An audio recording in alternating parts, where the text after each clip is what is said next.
Okay. Welcome to the Breakaway Wealth Podcast, where we explore the wealth building strategies of the unconventional and rebellious. I'm your host, Jim Oliver. You ready to shake up your paradigm? Let's go. Joining me today is my co-host, Nick Costco. Hey, Jim. Thanks for having me. You're welcome, Nick. Thanks for being on, buddy. Hey, just since this is the first time that you've been on the podcast, tell us a little bit about yourself. Hey, so Nick Costco down here in Louisville, Kentucky, born and raised here, married to my rock star wife, Meredith, for 11 years. We got 4 kids together. Our families are here, and we've been friends with you guys for about 5 years now.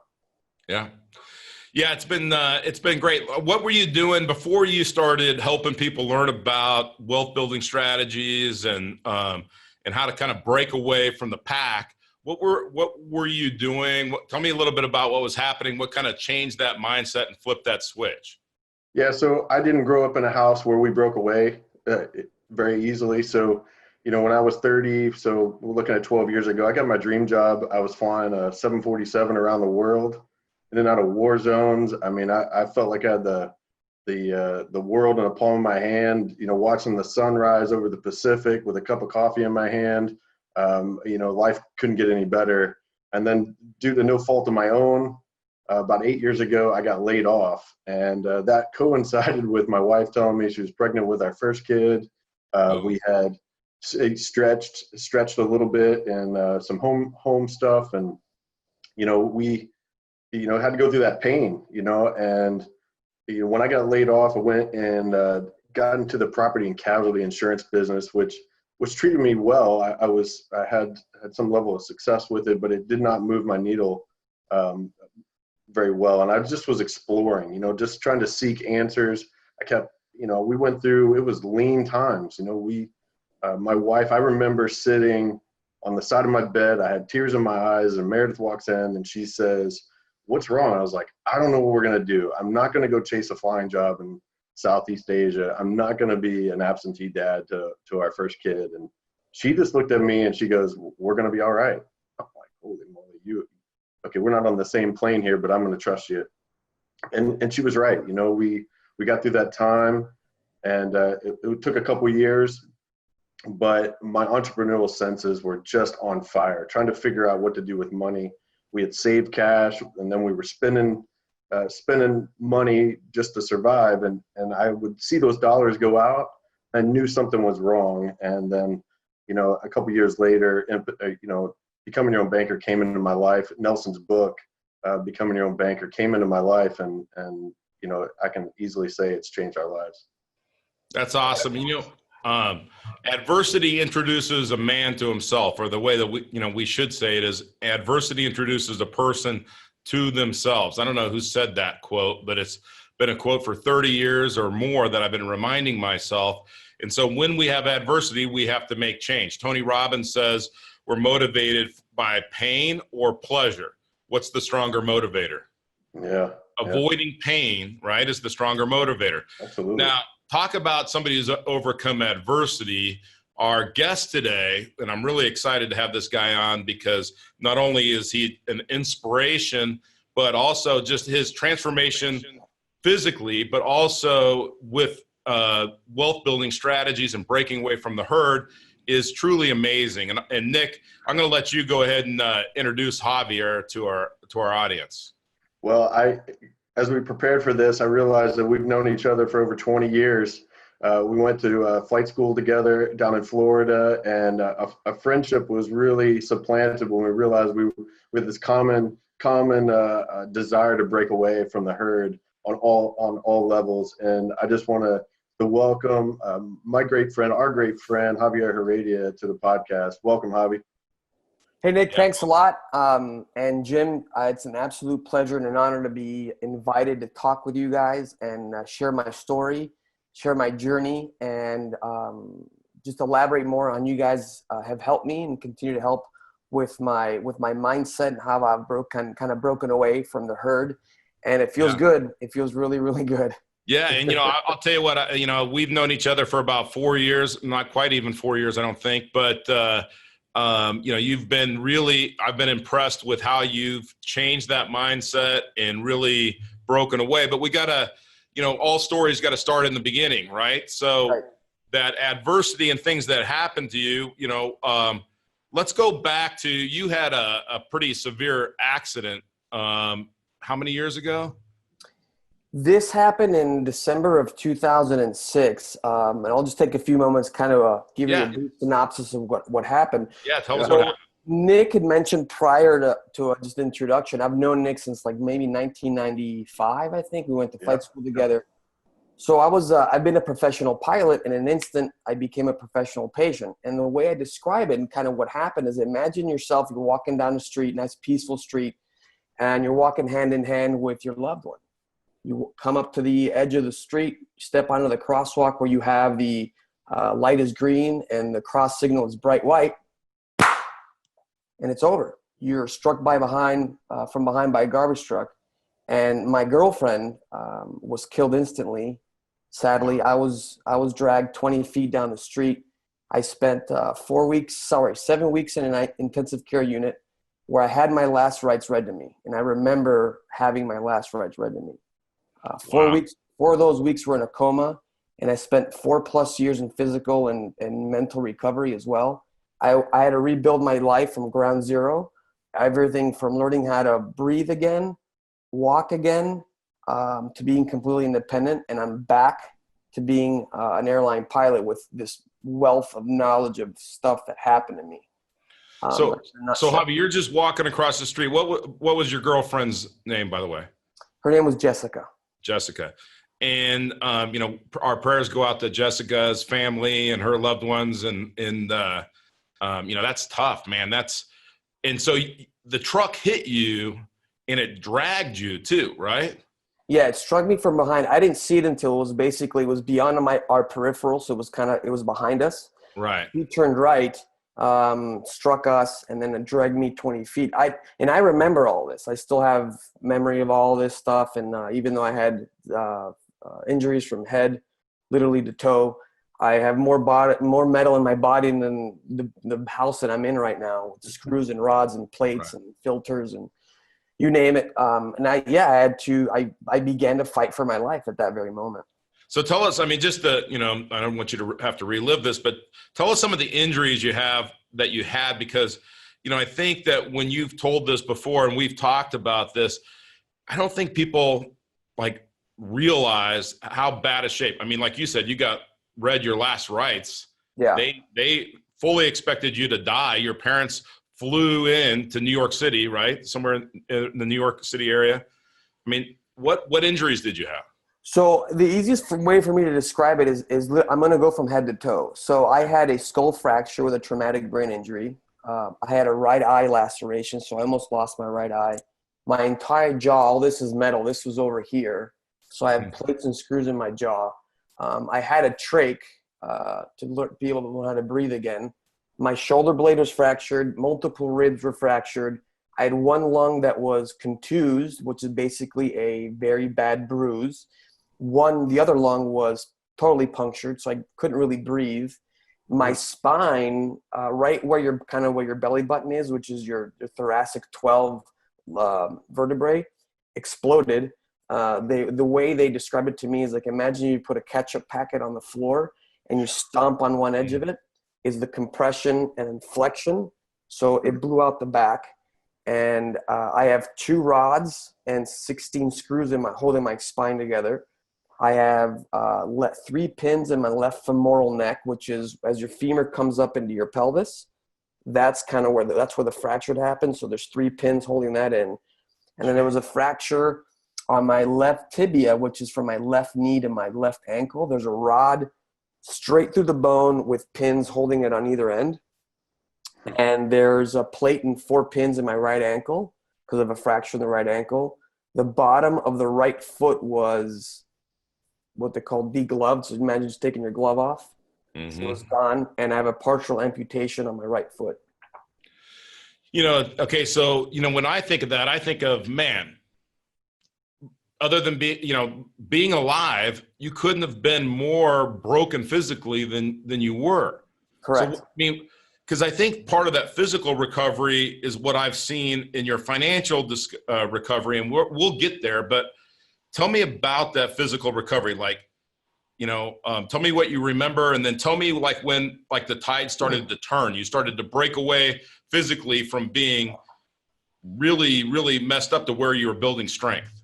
So when the moment I remember, like I'll start up with the day that I had my last rites read to me.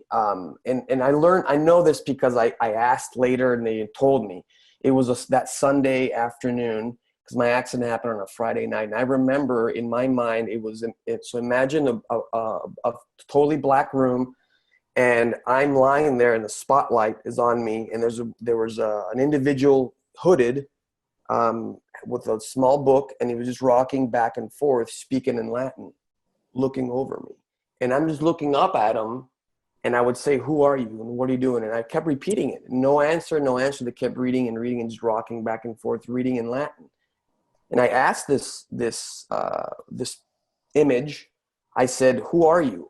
Am I dying? Is this me dying?" And there was no answer. Then I got really angry. I'll exclude the expletives that I was using to keep this rated G. But I said, "No way, F you," basically. I'm not dying. I'm not going out like this. So that I recognized that was my will to survive, and was my determination and my grit. And I still remember like it happened yesterday. That's how vivid it is for me. And when I began to come to out of the coma, they were telling me all my injuries, and I didn't believe them. I said, "There's no way a human body could withstand so much and survive, at least not be paralyzed." 4 weeks in the coma? Is that 4 what you weeks? Yeah, 4 weeks, a month, basically in a coma. Wow. And 7 weeks total in intensive care unit. So, and I didn't believe the doctors. And at that very moment, I kind of began to realize that I just don't fit in the mold. I don't look the part. I'm not the type, I don't look like somebody got run over by a garbage truck. Like it's 3 tons of a garbage truck, over 50,000 pounds. And Nick and I both took physics in college. And I think most people would probably go back to their high school days, remember force equals mass times acceleration. And the M was very big. The acceleration was very small, but equaled a very big F.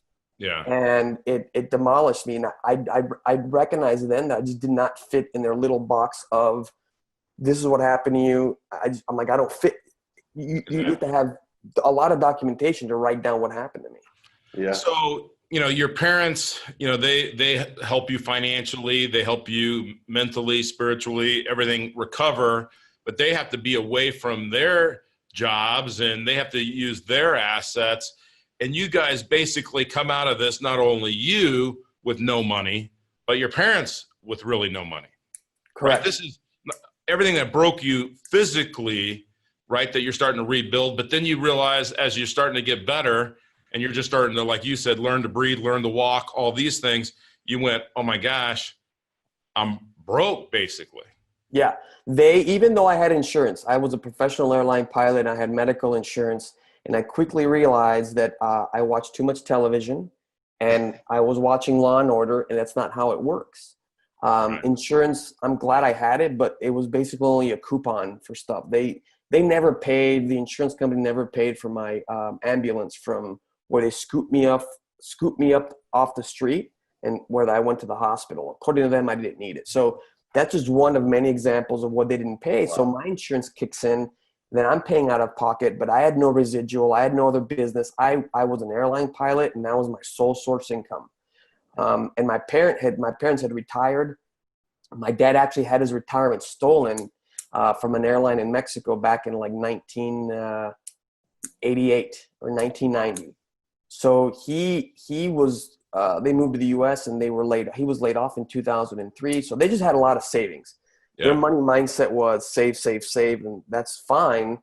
And they consumed up all their savings. I had no savings. I mean, I had maybe $12 in my name in the bank account, and we had charity. So I had charities for physical therapy, and hospitals kicked in, and friends did the GoFundMe campaigns and things of that sort. So a lot of help from friends and family. But I came out of this, and my parents sacrificed themselves financially for me. So they actually declared bankruptcy. This is all happening also during the 2008 downturn with the credit crunch, the housing crisis. Right.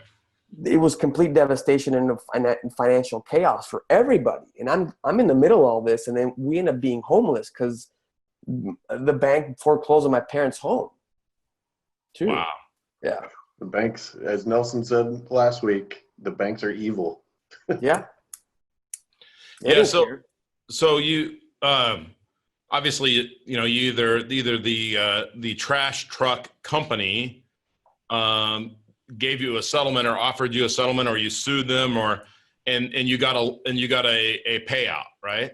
Yeah, there was part of it was a structured settlement that I had to agree and they had to agree to me. So part of the settlement was put in a structured format, and the other one was given to me in a lump sum. And I said, okay, here I am, just turned 30, and I had my retiring given to me, but I had no financial education really. Right. I had a little bit of it, but my parents, the financial education that I received was learn how to balance a checkbook. Right. When that's not really helping me, but that's all I knew, and that's all they knew. Yeah. Okay, so I actually seeked out. I went on FINRA, and I'm going to get some financial advisors. I'm going to do my research, and I found one here in the Dallas area, and they were fine, but there was always something nagging, always something. I'm like, I need to be a better steward of my own money. I need to be an informed consumer. And then all of a sudden, I think somewhere in there, Nick reached out to me and we were talking, and I was telling him my story. And he says, you should look into this infinite banking thing. And it basically started there. He introduced me to it. And I mean, I did how many webinars I did with you? Like 8 or 9 before I did not understand any of this. Yeah, right. I clearly remember that conversation with you, because we've been talking about thinking differently about money. It's like, hey, something doesn't seem right in the financial world. I can't put my finger on it, but I'm pursuing the truth, right? And we got to talking one day, and I just said, hey, have you heard about this? And that's what I love about you, Javi. We can always ask you, or your friends can always ask you, hey, have you heard of this? And you're like, no, tell me more. Right. Like, you have this mindset of abundance and wanting to learn. There's really those two mindsets out there. There's the fixed and the growth mindset, or the scarcity and abundance mindset. And you have a true growth mindset. Where does that come from? You put a finger on that? Is that how you were raised? I mean, was that the house you were raised in? Was that? I was born and raised in Mexico City, and my parents always supported me in everything that I did, right? Everything from, doesn't matter. I was told no from a discipline standpoint, but I remember bothering my dad in October. I'm like, when are we going to put the Christmas tree up? And I was very, very determined, right? Extremely determined. And that trait helped me, because when I came out of the coma, Sure. I remember telling myself, I said, what am I supposed to learn from this? Versus being the victim and blaming the truck company, blaming the driver, blaming the doctors or the nurses because they're not curing me instantly, right? I never even really blamed myself. And I think that was the kind of the beginning of the moment I asked that question, what am I supposed to be learning from this? Is where the mindset of abundance began, versus I'm the victim. I'm blaming everybody else. And at that moment, you have narrowed your focus in your life to this much, instead of going, okay, what am I supposed to learn from this? So then you have this lump sum of money plus the structured settlement, and you do research. You're standing in the reassuring lie line, as we like to say, and but you're trying to make sure that you're doing all of your due diligence to make sure these are the right people to manage your money, right?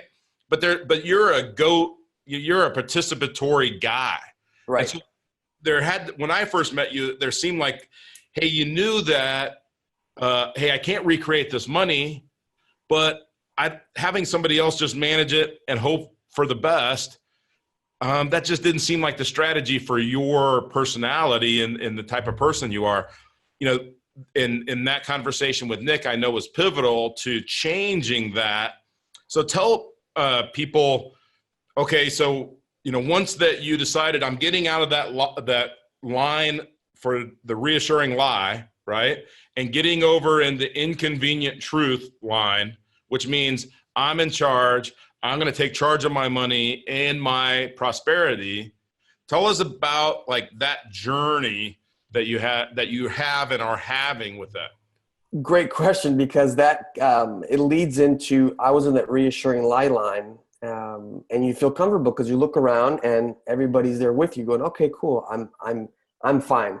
And the moment Nick introduced me to this, I began to see a possibility where I went, "Hey, it's all about," as you said before, it's a participatory sport. You have to participate, or being an informed consumer, right?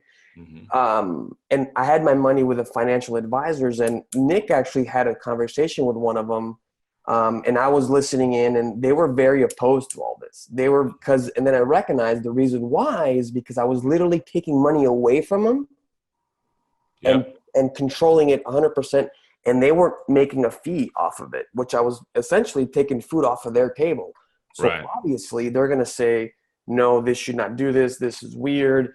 We don't know this. They're just trying to sell you insurance, blah, blah, blah, blah, blah, all that noise.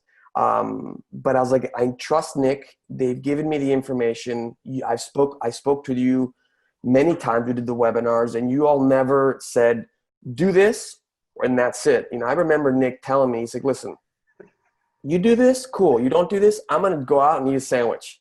Right. Either way, I'm just giving you the information. You can chew it, you can process it, do it. If you don't do it, that's totally cool. I'm still going to go over here and eat my sandwich. And I went, you know what? That's cool. But it was not an easy move from one line to the other, because everybody else is doing it. Therefore, if you're suddenly now the black sheep, right? And right. You're doing something weird, it takes a lot. It's finding certainty in an uncertain environment. And Tony Robbins alludes to that too. If all chaos, all breaking loose, and you have certainty, man, that's invaluable. It's like the poem, If, right? If you can keep your head while everyone else around you is losing theirs. And, you know, Nelson says the majority's never been right about anything. So, you know, one of the things that I've been impressed with is, you know, just kind of, you know, without giving numbers, but maybe factors of how your wealth has grown. You've been doing this 3.5 years or whatever it is. Tell us about like where you were, where you are now, where you are planning on going, and how you're really breaking away and just taking life by the horns and directing it. So like you said, I started my banking policy about 3 years ago, and initially I was very hesitant. If anything, I was like, you know what, I'm just gonna leave it in here. I know it's secure. I have complete control, and it's growing at a nice, consistent rate, right? Compounding. Mm-hmm. Hey, that's cool. And that's totally fine. Nothing's wrong with that.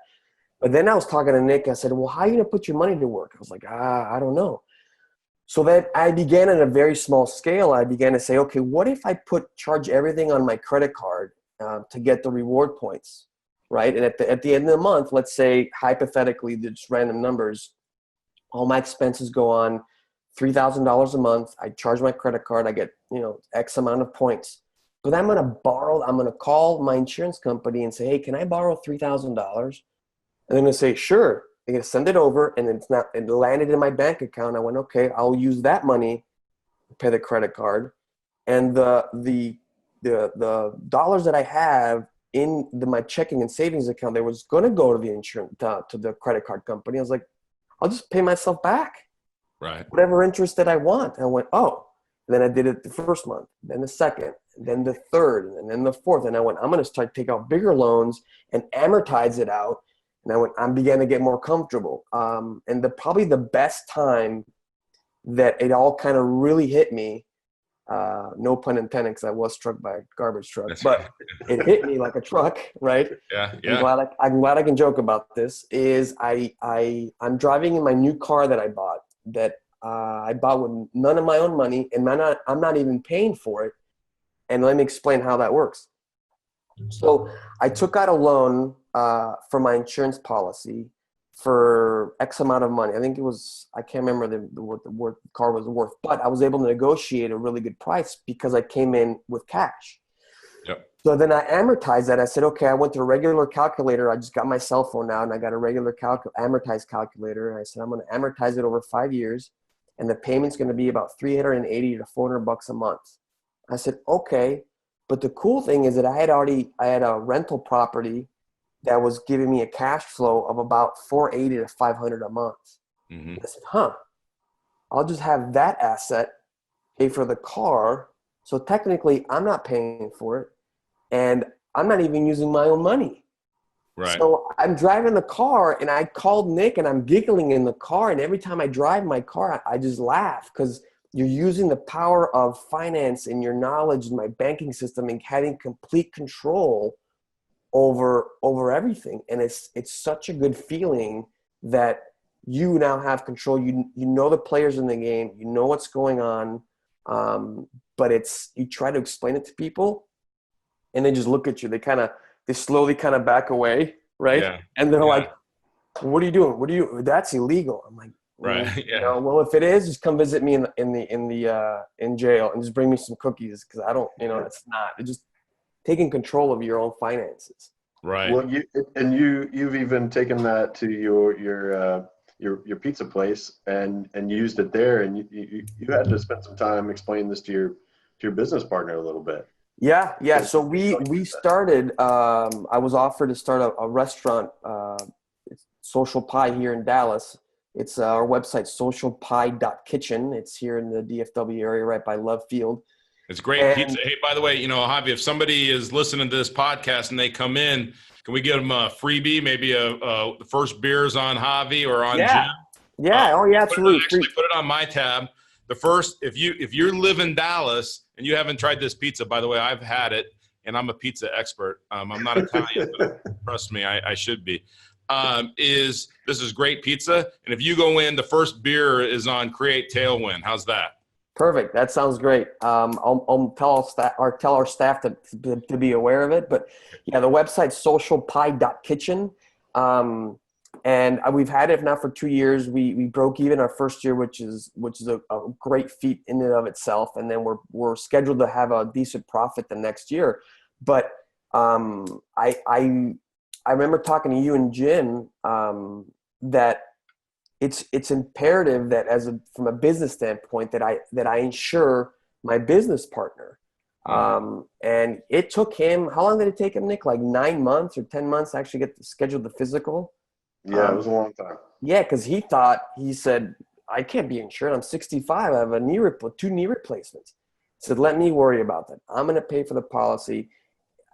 Let me worry about it. And finally, he kind of gave in and got the physical done. And he was surprised when I told him, hey, congratulations, now you're insured. He was kind of taken by surprise.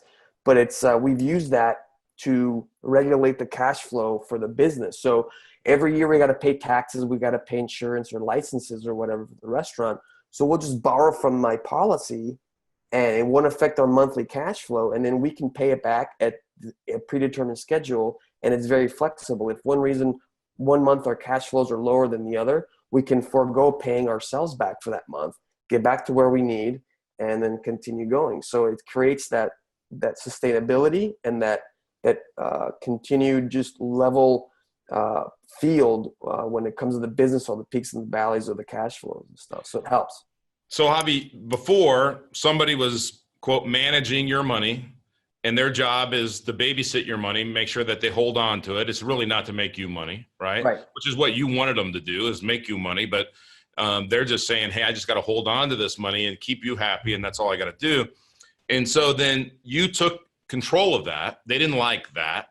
But now you're the banker in your life, plus you've used your banking system to buy other assets. Right.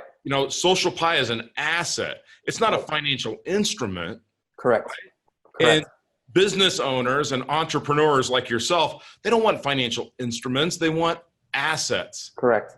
And you've bought more assets. You've bought real estate, right? Yeah, I bought real estate. I have 3 homes in the DFW and Houston area, and I had them seller finance. It's a really cool strategy where you're technically the banker as well, through real estate. And I put my banker hat on, and I say, okay, if I'm going to lend money, I need it collateralized. I need it secured by whatever means necessary, whether it be real estate, gold, silver, something, right? Right. To be collateralized. So I did the real estate. I'm doing the restaurant.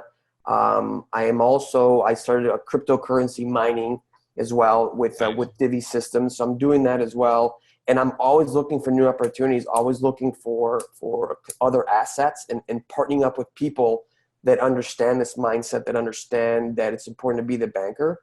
Right. So currently I'm actually working with a gentleman to potentially purchase some salon suites and get into that business. So, I mean, I know you guys don't have any of this. What's a salon? I'm not sure.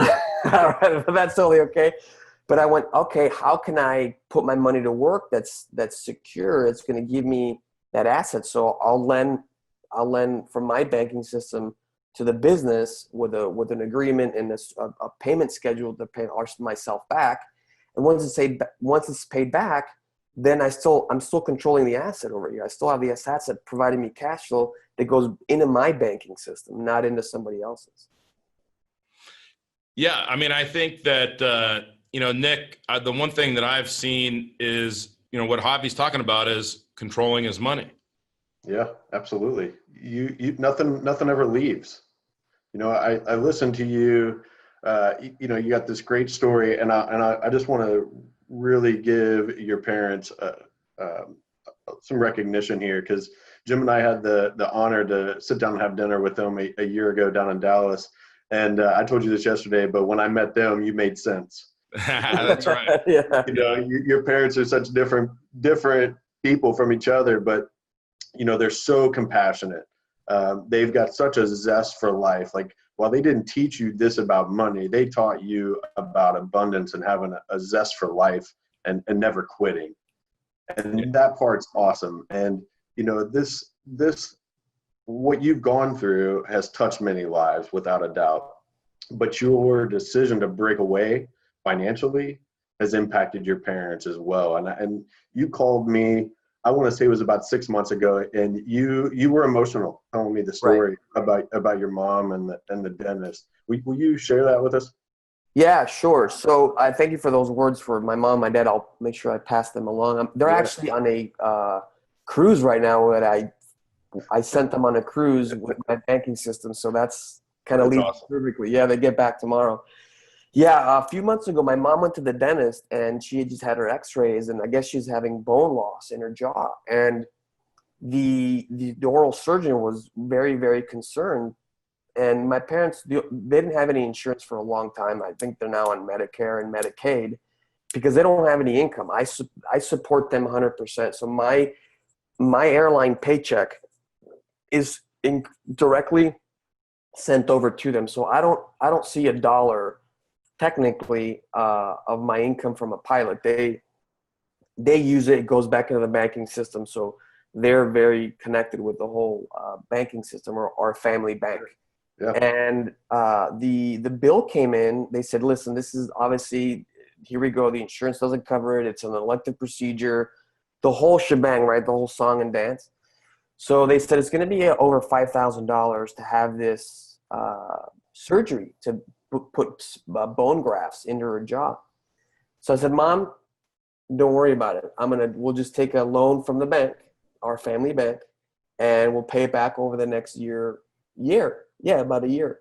And we amortize it. Like, what interest rate? We'll choose one, 7, 8, 10%, doesn't matter. So I just requested a loan, paid the dentist. My mom had her procedure done, and we've been, we're almost paying it off already. So I was just emotional because I was so grateful, because if I wouldn't have found you or Jim, and educated myself and was open to receive this information and been open to think a little bit differently, this would have never happened. And I would not have had that opportunity to be able to continue to help my mother and my father. So it still gets me very emotional because I'm so grateful to have this opportunity and continue to learn. So even though I'm using the banking system and the infinite banking concept, I'm always learning. I'm always reading any books you guys send me, articles. I'm open and I want to learn more. Thinking about that, Javi, what's 1, 2, or 3 books that you've read over your life, other than the Bible, that's made the biggest difference in your life? I remember one of the biggest books that I read in 2004 was Kiyosaki's Think Rich Dad, Poor Dad. Absolutely. That was and I still reread it. I have it in Spanish. Nice. Where is it? Right. Yeah. Sí, padre rico, padre pobre. So it's in Espanol. Nice. So that was one book that really changed me. Think and Grow Rich by Napoleon Hill really helped me. Obviously, Nelson's books, anything on infinite banking. And this new one, where is it? Here we go. The Case for IBC as well. That's awesome, isn't it? Yeah. And I had Carlos and Robert Murphy sign it, and that's another really good book. There's a bunch, but mainly those books have been instrumental in me learning more about this. You know, Carlos and Bob, they're great friends of ours, as obviously Nelson is, and David Stearns, and they do a great job over there at the Nelson Nash Institute, and teaching people to break away. And I mean, it's probably hard, and maybe it's the accident. I don't know. Maybe you've already answered this question, but what was the one point where you just made that decision to break away? How did you, what was just the change in your mindset? When I was in a nursing home, all I could think about is when I was going to walk again, when I was going to stand up again. Yeah. And I had our, what's it called? The follow-up appointments. And they put me in a stretcher, and we went down to Bellevue Hospital where the appointments were going to be. And I remember being pushed into the orthopedics department where they were going to do more x-rays, and they were going to give me the final, hey, you're ready to stand up again or no, or something. So you're very nervous. And they took the x-rays and they said, all right, your x-rays look really good. The bones are healing, but they said you can only put weight on your right leg. You cannot put weight on your left leg because that has 3 pins and the rod through the tibia. And I was really angry. And I said, I don't want this. And then in about a minute, I began to kind of laugh. And I said, well, I wanted to walk again and stand up again. I never specified on 2 legs. Right. So I'm getting what I asked for. And they said, Javier, the moment you begin to get vertical, you have about 1.5 year window to recover anything physically that you have lost. After that, we don't know what's going to happen. So you have 1.5 years. And I went, okay. And my mindset went into go mode. Okay, right. Cool. Let's get it done. That's awesome. I had 1.5 years. Right. I got mad. I got mad. I got determined. I found a crazy purpose, and I went, okay, tell me what to do, and I will do it. And I remember when that was in that follow-up at the hospital. So, one thing, Nick, I think about with Javi is, he's not only, he's continued to get better and better and better. Now, by the way, I'm going to correct Javi on one thing. When he calls the insurance company, he doesn't say, can I have a loan? He says, send me my money, right? Send me the money, right? Your money. I get your money. Thank you very much. I'm an owner of this insurance company because it's a mutual company. Send me the money. You don't have to ask, right? They don't have to tell what it's for. There's no application. Just a couple days later, the money shows up. So that's really cool. And the other thing is that it's really amazing to me that you just keep on getting bigger and bigger and bigger and bigger and bigger. And that's the way that it happens. And if you you start to figure out your vision, and you know that you want something bigger, and all you have to do is make that switch, decide to break away. Nick, it's been so amazing to watch Javi in this process, hasn't it? Yeah, absolutely. And we leverage off of your story all the time, like in my personal life, not for business, but just for personal. We find strength in your story. You were talked about at my men's group this morning over coffee, talking about your story. We were talking about not quitting, never quit, and it's we really appreciate the time you spent to share this with everyone today. The courage that it's taken for you to not just recover financially and physically, but emotionally, because I know that that's not been a simple journey for you. You've got some, and you're not done yet. I know that you've got some bigger goals out there and ways that you're going to impact more lives. And we can't thank you enough. Absolutely. Yeah. And by the way, I just want to point out one more thing, Javi. Yeah. After all this that was done to you, just as a testament to all of your hard work, when we applied for your first policy, the policy we put on your life, you got preferred plus. Yeah. Preferred. Sorry, say that again. Yeah, preferred plus, super preferred. Yeah. And and for the audience, these two yahoos, they give me a little bit of a hard time because they're both preferred plus. I'm I'm working on just getting to be preferred. Okay. So, but by the way, this system works even if you're not preferred plus, but being preferred plus is pretty special. But to have that happen to your body and you to fight back and and to be preferred plus, I would say the same transformation has happened to you financially. You said I had $12 in the bank. Now I know the assets that you have, and just taking that risk and saying, I'm going to take control. This isn't something that Nick did or Jim did. We're the coach. You're the hero of this story, and we're just here to help you and guide you and educate you, and it's a pleasure to do it every day. So thank you, Javi. No, and thank you guys for inviting me. And I remember, kind of to end on a positive note, I remember being discharged from the intensive care unit, and they said, I told them I'll be back and I'll be walking, and they kind of looked at me like, oh yeah, good luck, bye. And I kept thanking the doctors and the surgeon, and they said, why? He's like, what we did was easy. He's like, the recovery starts now. You're going to have to do the work.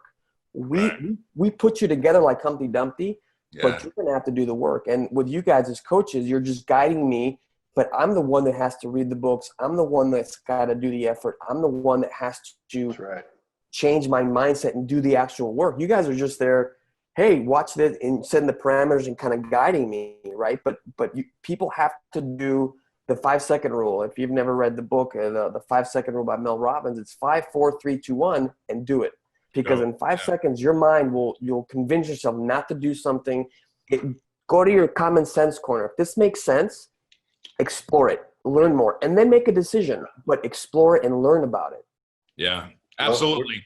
Well, Nick, welcome to the show, and look forward to hosting more shows with you. And Javi, thank you so much for being our second guest on the show. Nelson was number one. And a lot of respect to you for being the second person on the show. I appreciate that.